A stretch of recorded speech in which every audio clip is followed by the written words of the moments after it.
ang babae. Hindi yan basta-basta na pull out of love sa lalaki. At hindi yan basta-basta bumibitaw ng ganun lang kadali sa isang relasyon.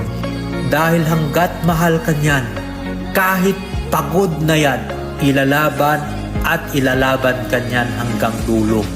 Hanggat pinapaasa mo yan, kahit hindi mo na tinatrato ng tama, kakapit at kakapit pa rin yan sa salita mo. Pero kapag ramdam niya na siya na lang talaga ang nagmamahal, at ikaw naman si boy dahil babaero kang putang ina mo, kahit ilang beses kanyang pinapatawad at tinatanggap, nagmamasakali yung girlfriend o asawa mo na baka magbago ka pa. Pero putang ina, puro ka lang paasa, pangako ka na magbabago, pero ganun ka pa rin, wala kang pagbabago.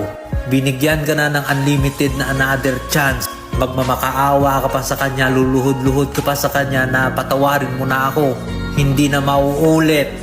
Pero hindi pa umabot ng isang linggo o isang buwan, ayun, ng babae ka na naman, tangina ka.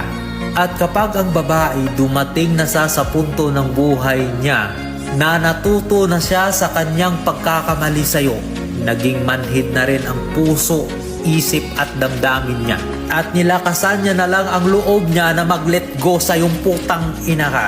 Nag-entertain siya ng iba. At doon sa bago niya, tinatrato siya ng tama.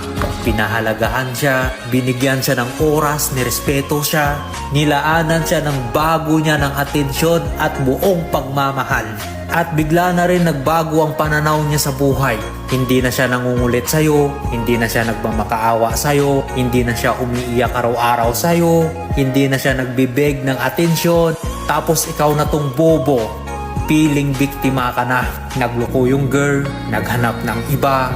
Binibilang mo ang isang pagkakamali ng babae, samantala ang 100 pagkakamali mo, kinalimutan mo ng bubo ka. Tandaan nyo to boys, once na ang babae bumitaw na sa isang relasyon, kahit anong gawin mo pang pagmamakaawa, kahit luluhod at magpapakamatay ka man sa harap niya, hindi na yan magbabago ang isip niya. At siguradong hindi niya na ipagpapalit ang bago niya sa'yo, lalong-lalo na kapag nandoon sa bago ang peace of mind ng babaeng hindi mo pinahalagahan.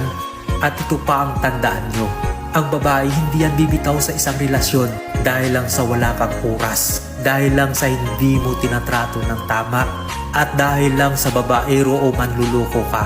Magtitiis yan hanggang kaya niya. Bibitaw lang yan ng kusa kapag ramdam niya na talaga na wala ka ng pagmamahal sa kanya.